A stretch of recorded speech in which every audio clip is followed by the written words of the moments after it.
And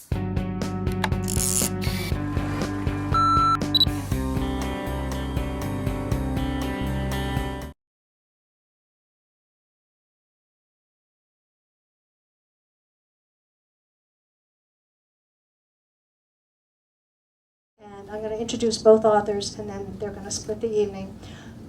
Florence Fogelin will read first from her first book, Once It Stops.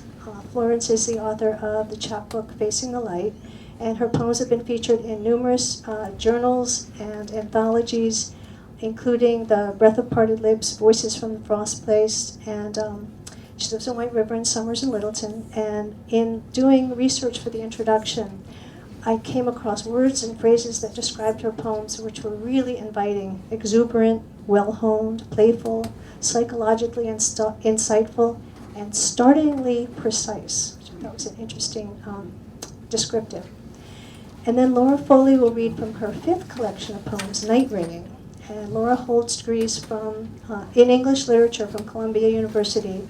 She's a volunteer chaplain and creative arts facilitator in hospitals and a certified Shri yoga teacher. She lives in Pomfret, not very far from me, with her partner and 3 big dogs. And congratulations are in order. We learned yesterday that 9 Ways of Looking at Light, her poem, has taken first prize in the National Outermost Poetry Contest and was judged by no less than the esteemed Marge Piercy.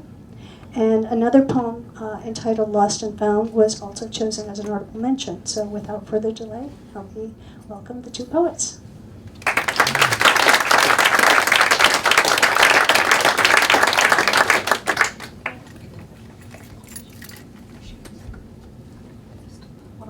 Pleasure to be here. And to be here, this bookstore that's alive and well in a day of declining bookstores is much to be appreciated and supported. Buy books. You can even buy our books.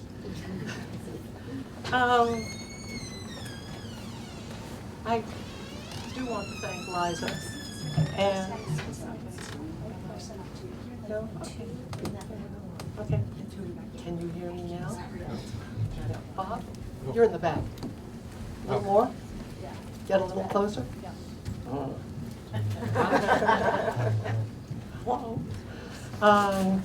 First of all, a couple of people I would like to thank who are here. Roz Orford supplied the photograph. It comes from her book, Watercolors, that I think many of you own, and I'm delighted that she let me have it for the cover. The other person to thank is on the back. Laura Foley wrote a blurb for me. She's been a friend and a mentor, and I appreciate that. The other blurb, or another of the blurbs, was written by David Sullivan, who is going to be here on March 25th. He's the son of a very good friend, and in spite of that, he has become my poetry pen pal, and he is genuinely a wonderful poet. His book is very moving. It's an elegy for the decline and the death of his father. He was raised right here in Norwich. So, I'm going to start with a poem for Laura, because it is actually about and for my grandson. She's expecting a phone call any minute for her first grandchild. Keep your fingers crossed. Coming up 3s. Is this working? Seems creepy. Okay. I have a loud voice, so I can probably do without. Coming up 3s. Your eyes are seriously blue.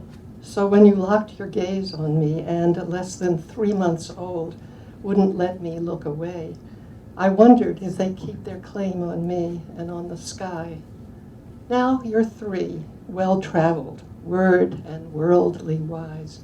I cannot see myself in you. You're a boy. My eyes are almost green. 7 decades separate the 2 of us. But we agree that the world is of serious interest. Watching apples growing on a tree, watching them fall, counting to 3.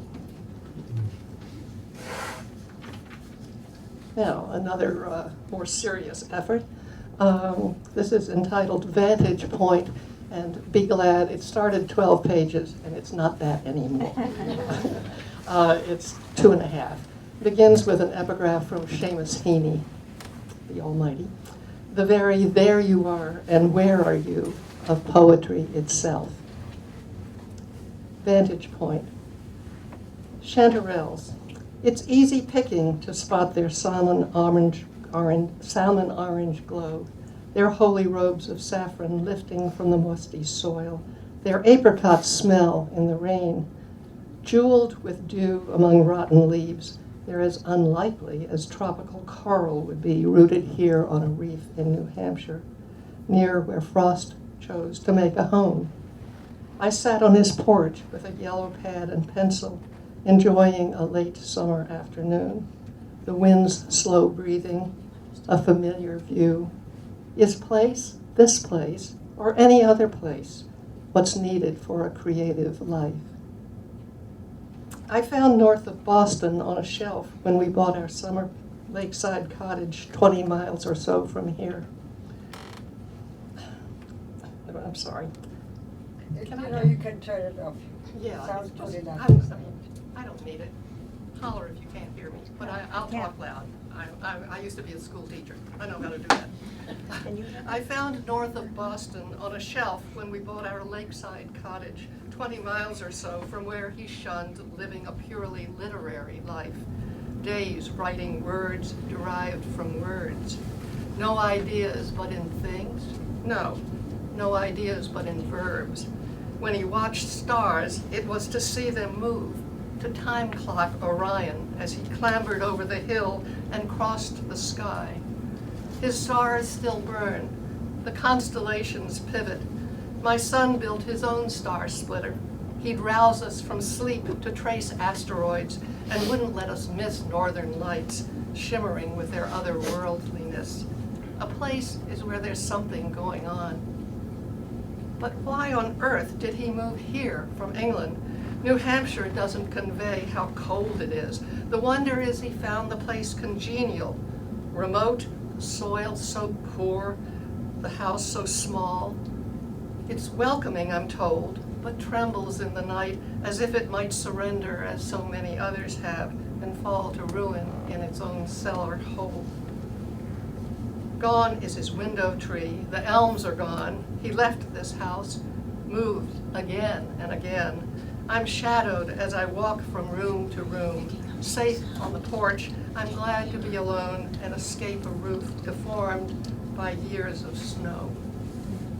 I spend a lot of time talking to myself. For me, the question's how to live, not where. What's needed is a nomad's telescope and a vantage point to slow the dizzy spinning of the world, to see the stars outnumber our concerns and watch water dripping in a crevice. For this and more, the farmhouse served him well. Not me. I'm just passing by, come to fill my plastic bottle from his spring, to take away a flower, a chanterelle, or better yet, a piece of quartz, a stone, durable, rough. I climbed his hill the better to be alone, to find the wherewithal to chisel verbs on a summer cloud blue. And you may have noticed I was stealing Blind from Robert Frost. But I don't do footnotes anymore. That's good. I'll do the title poem because I love it, obviously. It was based on when we lived out in Union Village, and back in the days when we had snow. Once it stops snowing, I breathe the color of nothing. A porous sponge mops the spilled sky milk. In drifts of small and shrouds of soft, doubting the existence of guardrails, I intuit my way home to a farmhouse, white embossed on white, that hangs by a thread of wood smoke.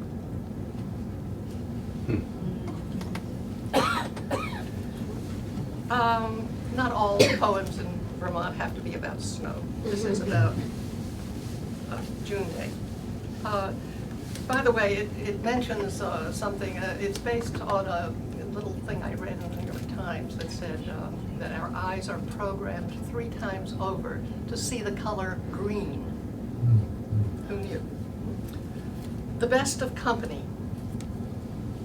Shall I try this again? Yeah. What do you think, Liza? I don't know. I'll carry on. I can't hear a thing. Yeah. Can you hear me out there? No, I think it was lower because her, let me just try it. the whole thing goes lower because you look down to read and then you look up. to- Yeah. Maybe that would help. The traditional way. Okay.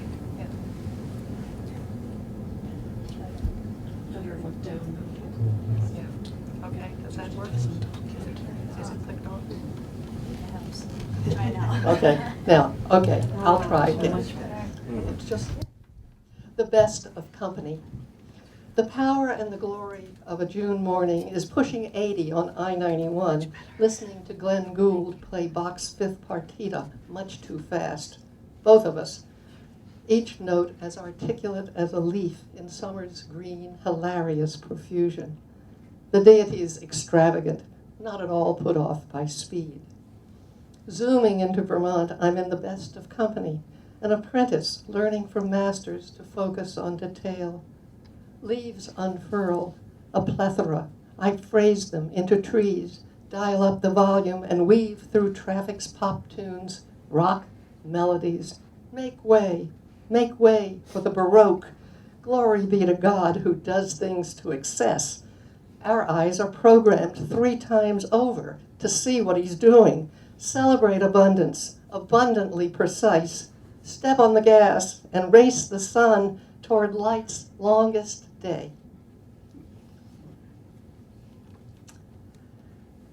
So much for Vermont, at least for a while.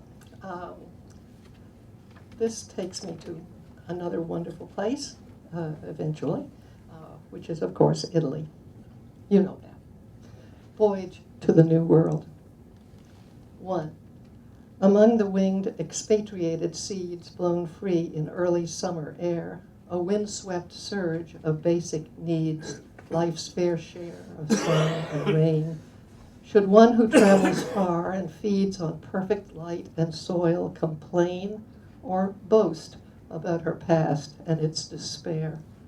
Life seemingly begun in flight, consider herself an interesting epiphyte. Among fallen acorns risking drought and rivals, the emigrant will gladly leave behind her childhood and the family plot, feeling not the slightest urge to grieve. 2. I knew early on I'd leave the South, lost my accent right away. Even close friends don't know where I'm from. Content to be an alien, I claim as home any place I choose to be. Never having belonged, I love not belonging. I admit its arrogance to be defined by travel thirst. My mother let me be the first to go. She didn't get to live anywhere else but the town she was born in. 3. Among the cadences and pulse of village life, Tuscany puts me in my place, humbles me with language, the lack of it, and liberates strangeness from itself. Relaxing in a landscape with its own vocabulary, I step into a past, present, future, reading under an ancient arbor of newborn leaves, comforted that my Italian dictionary has no one word that quite means home.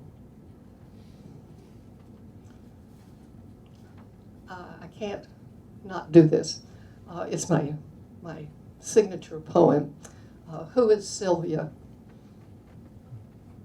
O Lord, let me be this solely, no longer me, but Sylvia Pajoli.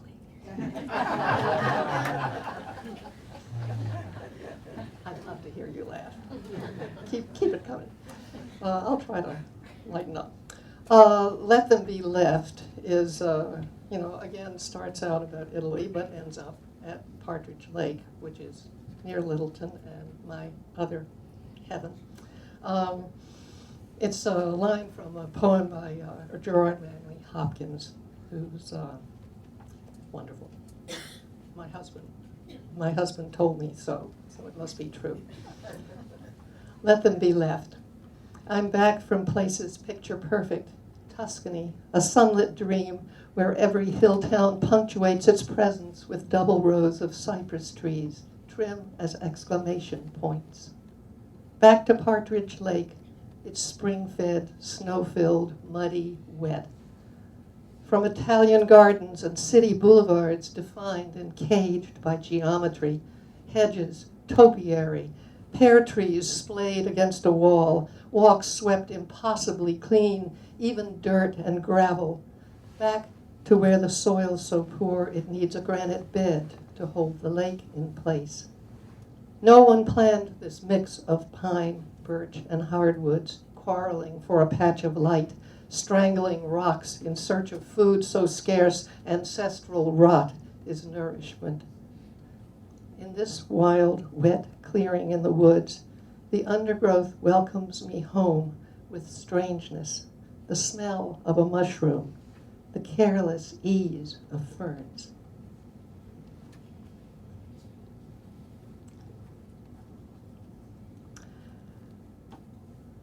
Is Yolanda here? I did this because my friend Yolanda said she liked it.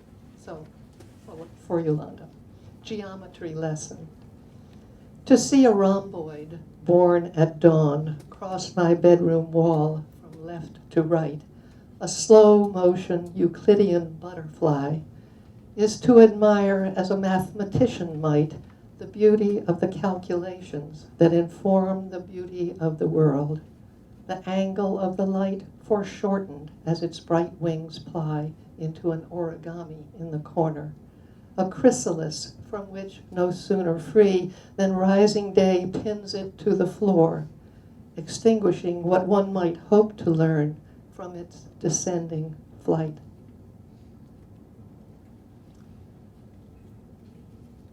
And a couple of love poems. He came, so I'll give them to him. Both of them that I'm going to read are about working together. I don't know, it's very romantic. This is Tearing Down a Boathouse. The Boathouse, a love poem. Once we walked on water on winter ice thick enough to support a demolition job. The boathouse had to go, a matter more of disuse than of wood rot.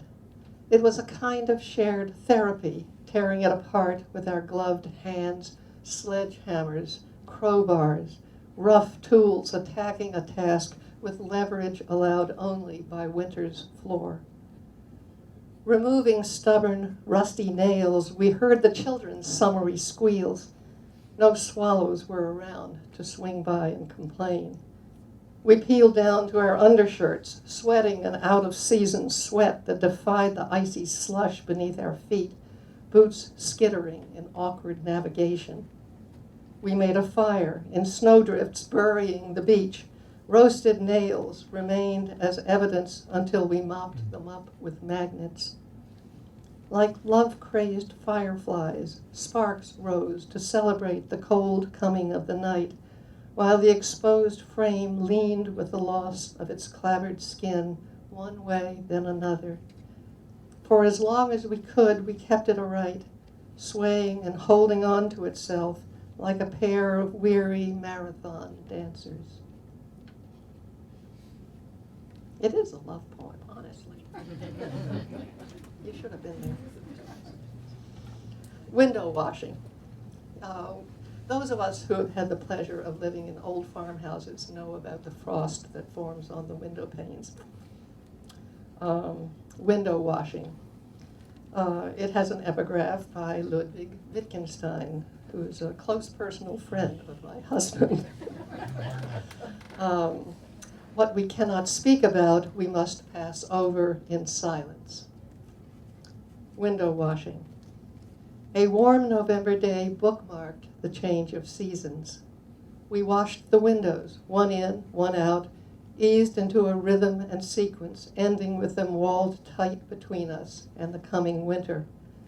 One hand wiped past the others and tapped at things wanting attention. Sometimes it takes a change of focus to see what's obvious.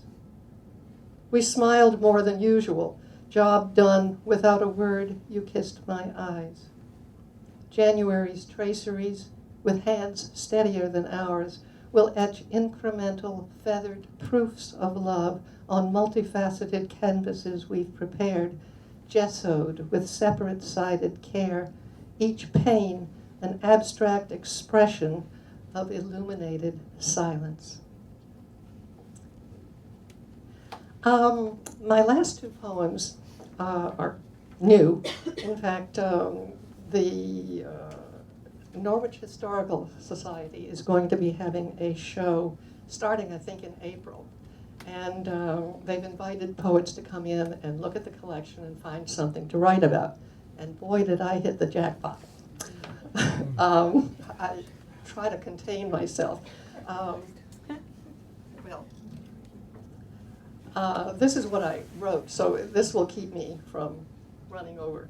I was thrilled to see 2 placards created, like 19th century PowerPoint, by a fine calligrapher as teaching aids to instruct students in public speaking and the reading aloud of poetry and prose. The hilarious and wonderful sentence samples sent me to Google, then to Amazon, and then, of course, to the Norwich Bookstore. Liza found just what I wanted, a copy of a book on which the samples were based, Orthophony, or the Cultivation of the Voice in Elocution, 39th edition, 1871. Wow. Reading, writing, and orthophony. I think you can tell which is me and which is the book. 2 persons whose habits are studious and sedentary, and especially to females. The vigorous exercise of the organs of respiration and of voice is, in every point of view, an invaluable discipline. That poetry should come to this. Garrison Keillor's celebration, mid-July, "Shall I compare thee to a summer's day?" A lugubrious monotone, ending lines in downspeak. Alas, the current sad sack poet's voice. Chapter 1, respiration or exercises in breathing. A few weeks of diligent cultivation are usually sufficient, such that, with a feeble and ineffective utterance, persons may attain in that short period the full command of clear, forcible, and varied tone. The properties of elocution are equivalent to those comprehended in music. Proper elocution was schooled, voice training, with sentences, here on view, examples, low to high, pitch, stress, force, impassioned, whispering, half whispering. From tranquility to joy and triumph, awe, scorn, awe, horror, exultation, defiance, awe, successively. If you hadn't laughed, I'd have died. Here's the book. And you can buy it from Liza. Okay, I'll go on. You see a page of poetry, but can you listen to it? Sync your lips with mine. Say it. Say the poem, said Robert Frost, even if it's memorized, especially if it's memorized. The poem shapes your mouth. It tells you where to breathe. Practice breathing. And I'll end with one that this kind of inspired. Years ago, I bought at an auction a box, and at the bottom there were a bunch of old photographs, really old. I pulled them out, and this is it. Likenesses. A smile is hard to hold for the slow exposure, shutter speed of a 19th century camera. So they look severe and serious, being captured, posed as versions of themselves by a newly accessible chemical process. Farmers, wives, widows, children, staring across time at nobody. I like to hold them in my hands, whether they like their likenesses or not. Tin-type icons, their faces, eyes, expressions more real because they are strangers. Okay, that's it. Oh, and here's the book, Orthophony. It has a new cover, but inside it's just simply a reprint of 1871, 39th edition. Okay.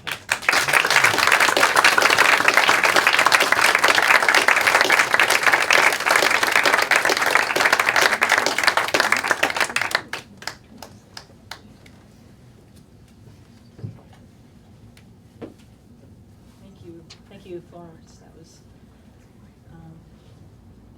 precision, very startling. It was very beautiful. Thank you. And thank you, Liza, and all of you for coming out tonight. Lovely to see. So I'm going to start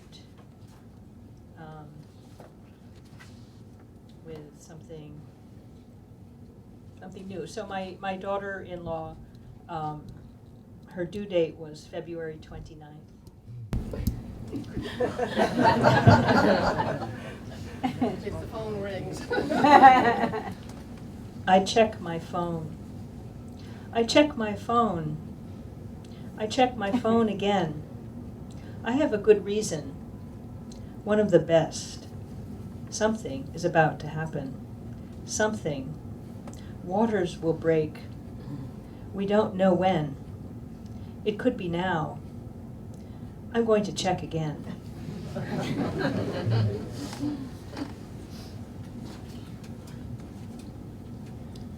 The sea turtle. The preciousness of a human birth is likened by Buddhists to a blind sea turtle emerging through a life preserver thrown somewhere in the ocean. Leaning from the side of the boat out from Boston Harbor, we see a sea turtle rising, its back emerging slowly, slowly from black water. It's March, a time of waiting. Our yard, one day a rink for skating, the next a pond for passing geese, the next snow-covered ice again. This baby girl's in no hurry to emerge, floats inside her mother's belly, as we, expectant family, await her precious birth, peer through the endless roll of tides. So how's the volume? It's okay? So I'm now reading newer poems, and then I'll go into night reading. So one more on this theme, the expanding universe. They arrive in time for the waltz, she in flowing black dress with tiny white constellations, revolving like Gemini around a sun only they can see, a bump of new life rounding her waist, a galaxy of stars circled by my son's guiding arms. So that's Billy, and one of Billy's teachers from elementary school is here, right? Were you Billy's teacher? No. Nina's. Nina's. Okay. So I've been writing about my dad a bit, and I'm going to read two of those poems. He was, during World War II, he had been stationed in China. He was a doctor in China, and before the war broke out. And right before, he was supposed to carry some bones that were fossils of Peking man back to the United States. But instead, war happened, and he was imprisoned, and he spent 4 years in a prison camp. Message from the Beyond. When World War II broke out, a box was lost, perhaps stolen, perhaps tossed, mixed with modern Peking dust. Inside were ancient fossils of Peking man, bones packed in an army footlocker to be sent to New York. My dad's name on the box. On TV 30 years later, a celebrity interrogates him about the missing skulls, Chinese treasure, speculates on Dad's responsibility for the confusion, disregarding his imprisonment, 4-year torture by the Japanese. Now an elderly doctor in dapper bow tie, white doctor's coat, he turns stiffly from his interrogator, stares directly at me, sitting comfortably at home. Years past his bones' cremation and dissolution in New York Harbor. His artificial British accent used to irritate, but today it sounds so painfully brittle. We were on the verge of war, you must understand. I jump from my seat. Daddy, I'm trying.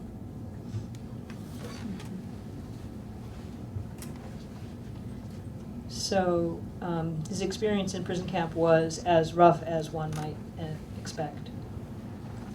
Yasume. Dad made up stories about a girl named Yasume.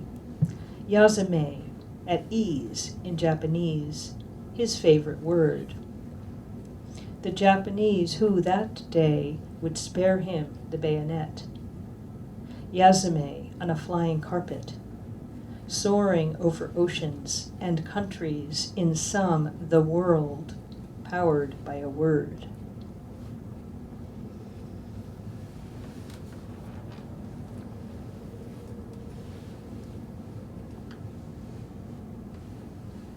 How's everybody doing? In yoga, we always do that. How's everyone doing? Now we're all going to do handstands.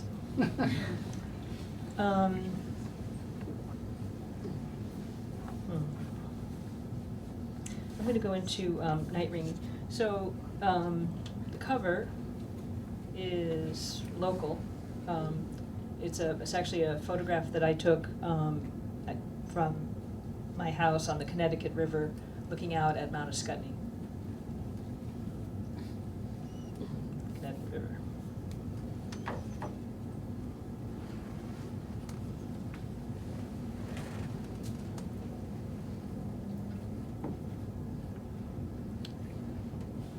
Equus, or First Night. A group of 12 from a fancy high school on a birthday outing for one of us, daughter of a slain Kennedy. We sit together watching a teenage boy romping on stage like a horse. My first sight of a naked man we cap off with pina coladas at Trader Vic's, eluding Secret Service agents, hailing taxis in the street. I hop, buoyant in my trusty sneakers, among this loose group of friends, harboring a secret crush on one of them. At his house, emboldened by my first taste of rum, or strangeness of the play, or the famous company, I reach for him and, in the morning, we eat cereal with his mom, while the bells of St. Thomas More remind me it's Sunday, and nothing has changed. And everything has changed. So I've never read that before because usually one of my children is here.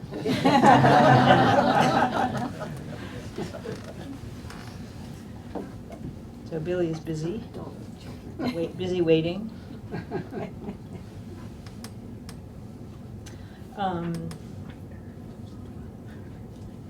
So this is about my first marriage. Morocco. My disapproving family's gone AWOL from my life, so we elope, flying to Tangier for our Arab wedding. At the airport, greeted with news of his mother's sudden death, he can't stop weeping. Plunging us in 60 days of Muslim mourning, His family compensates, treats me to choicest bits of lamb and plum, pushes them to my side of the communal plate, prepares broth for me when I develop fever, an ugly boil growing on my face. Sleepless nights I ponder how I got here, this foreigner asleep beside me. Afternoons, evenings, I linger by a window, savor the muezzin's call, prayerful echoes in the dusty streets.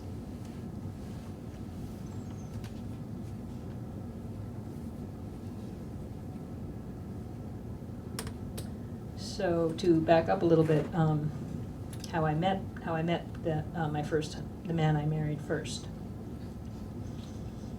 This is called Cantilevered Fairy Tale. In wide-brimmed hat, encircling cape, black hair to his shoulders, hunched back, Mustafa approaches me on 2nd Avenue, invites me to his studio. He tells me he's a Moroccan prince, describes the accident, body cast when he was 6, sings to me in Arabic, soothing lyrics from the Quran, Allahu Akbar, Insha'Allah. 2. During Ramadan, we fast, long hot days of August without sustenance, for reasons I half understand. Nights we brew a special soup, nothing I won't do, no hunger I won't suffer to save him. 3. In my father's huge apartment building, we're relegated to the basement, a mine-like chamber adjacent to the boiler. My hunchback husband and I, sequestered dwarf-like in a hot shoebox room. Sole window where I sit dreaming escape, a window barred to passing feet.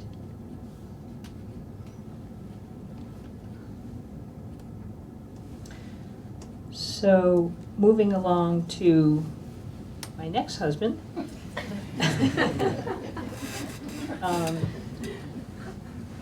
So he was a professor at Columbia, and had a house up in Cornish, and that's how I started coming to Cornish in the early 80s. But we also lived in New York all the time. We would commute. So this is called the Happy Apartment. 7 floors above Broadway, above the ice cream shop. 7 flights of stairs I descend pregnant each evening from my fresh dipped coffee almond ice cream bar, then climb back home. 7 for exercise, for the lucky number. 7 stories soaring over the avenue. More than 7 large windows over a leafy green campus. St. John the Divine, gold in the morning light. 3 of us in 2 narrow rooms. My desk in the corridor. Books towered everywhere. Our young dog's nursery, a closet in the hall, where she gives birth to 6 beautiful, long-haired mutts, and I, in the bed, a second blonde boy.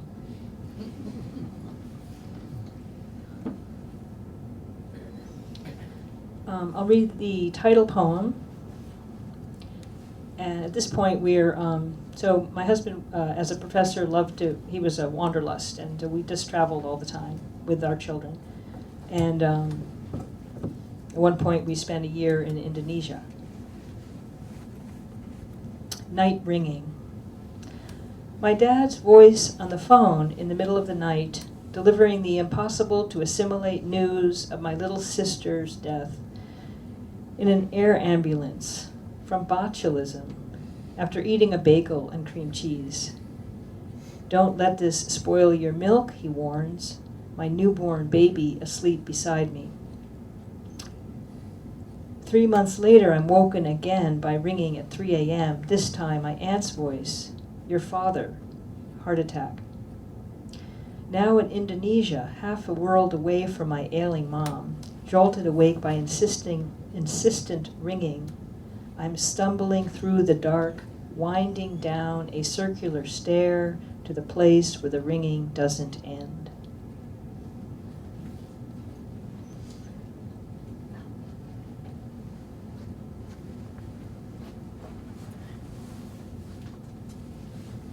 Okay, so so then 20 years go by, and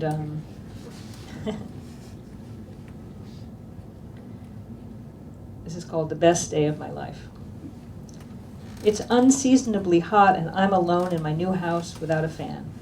I've reclaimed my name, dropped my husband's, moved away from him and the house where our children were born, house I don't own, no version of my name on the deed, house we expanded, gardens we tended, attic room where we slept, fields we mowed. All his. Alone in my new house, with my name on the deed, not my husband's, just mine. Alone for the first evening, our children with him overnight. This record-setting June, I drive my new road to buy a fan. No one knows where I am. You know, it was like Walmart. It was like so exciting.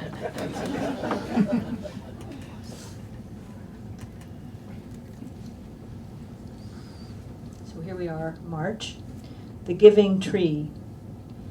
Out for an early morning walk, past cornfields bare this day in March. I pass a stand of maple trees, iron spigots stuck out like lips, sap buckets so full they're dripping over. No one's around. I straighten a metal bucket, make ponds of hands, catching clear, cold liquid in them. Lap cat-like the sweetness of a giving tree.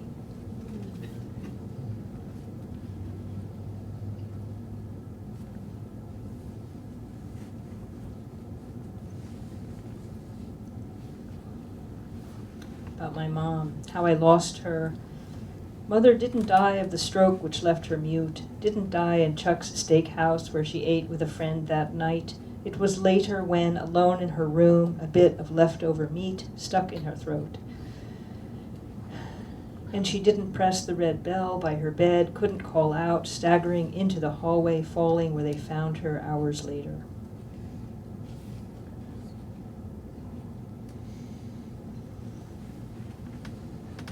Sign language. Post-stroke, my mother's last speech voiced no words, but I heard them in her gesture to us, my darling ones, my babies, motion of tears as her train disappeared.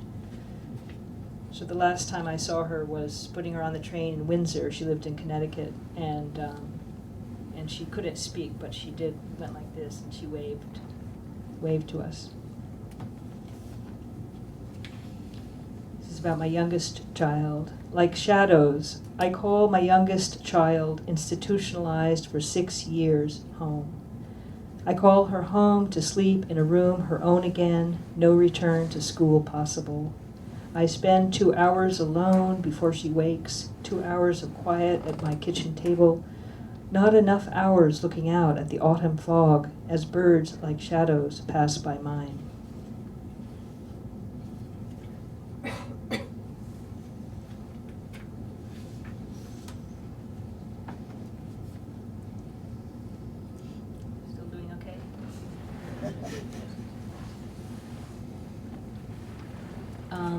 So then I figured out I was gay.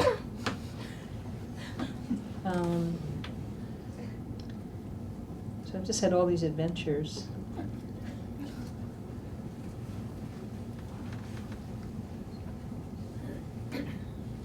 Two women. We meet on the boardwalk, biggest moon of the year, lifting her pretty face from the river to the east. Savor sweet mangoes we buy on the street. Dripping, soft, and ripe, we eat by moonlight without a knife.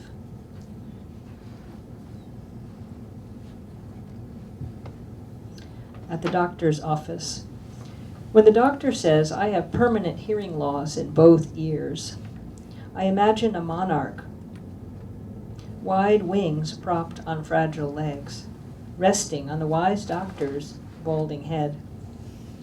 I shiver in their thin green gown, completely fit, except this constant ringing I've heard for years. A side effect, I thought, of silent retreats, a hyper-attunement attained through much hard work, a sensitivity to the movement of my body's cells, my inner crickets, tick, tick, tick.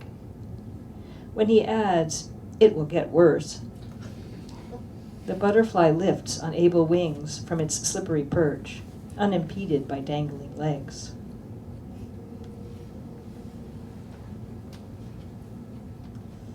Shopping.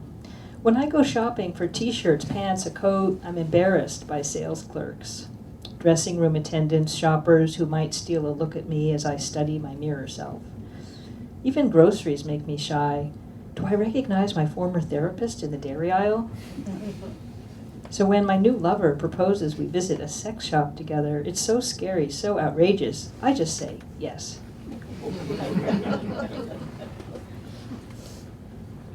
Dream. In my dreams, he's still annoying, lying fully clothed next to me, whispering too loudly. I know he'll disturb the baby, who nurses a cat beneath the bed unless I leave. I'm sure he won't mind or even notice he's that dumb and senile. My mom plays with a kitten on the bed in the other room. I'm happy to leave that silly house, leap some fences. Too bad I forgot to put on pants.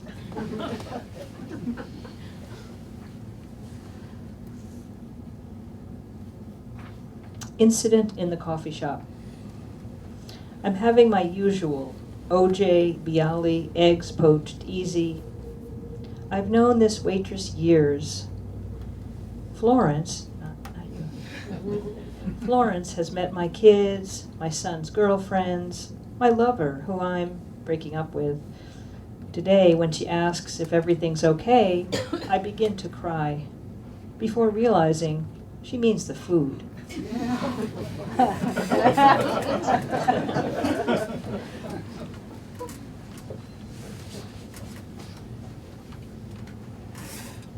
Okay, one more along that line. Paradox.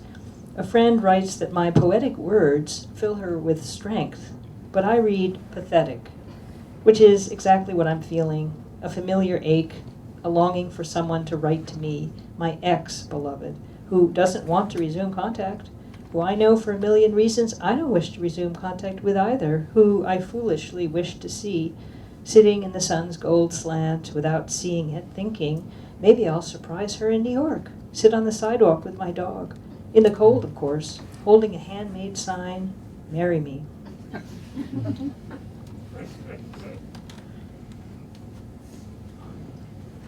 Another one about my youngest daughter, the best.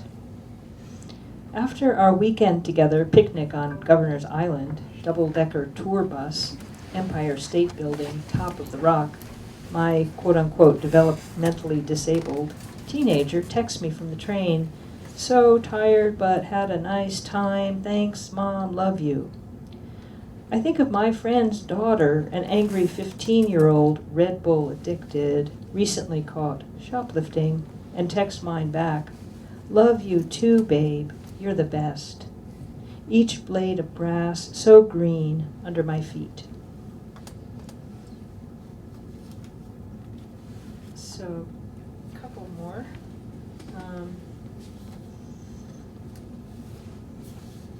This one is from really my work I do in the hospital here as a palliative care volunteer at DHMC. Like rain, like snow, the white pine weeps needles leached of green, auburn snowflakes I carry on shoulders and hair unaware into palliative care, handing newspapers to patients. As I lean, one plucks a needle from my shoulder, as wind sifts the remainder from trees, like rain, like snow, drifting and burying, with an equanimity I envy.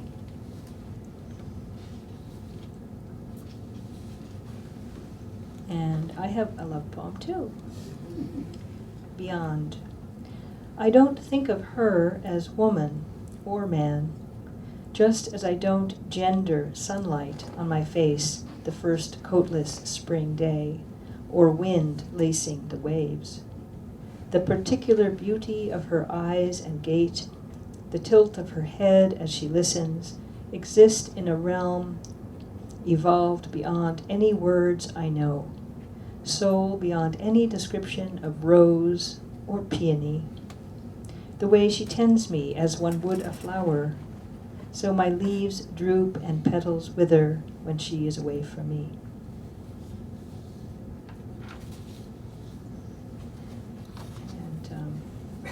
just to bring us to the summer. Fuel.